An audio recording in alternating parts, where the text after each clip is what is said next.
बिस्मिल्लाहिर्रहमानिर्रहीम। अस्सलामुअलैकुम।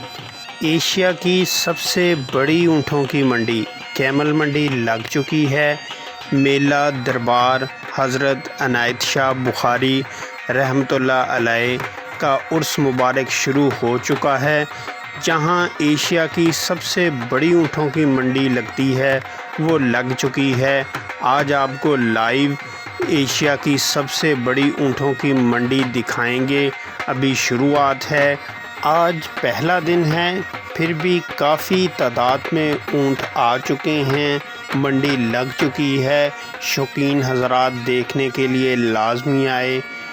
उर्स मुबारक हज़रत पीर सैयद इनायत शाह बुखारी रहमतुल्लाह अलैह के दरबार पर एशिया की सबसे बड़ी ऊँटों की मंडी लग चुकी है। पहले दरबार पर हाज़री होगी, उसके बाद आपको लाइव एशिया की सबसे बड़ी ऊँटों की मंडी दिखाई जाएगी। दरबार पर हाज़री दे लें, फिर आपको लाइव मेला दिखाते हैं।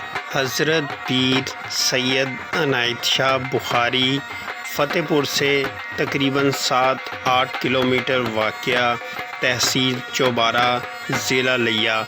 एशिया की सबसे बड़ी कैमल मंडी लग चुकी है, ज़रूर देखिए।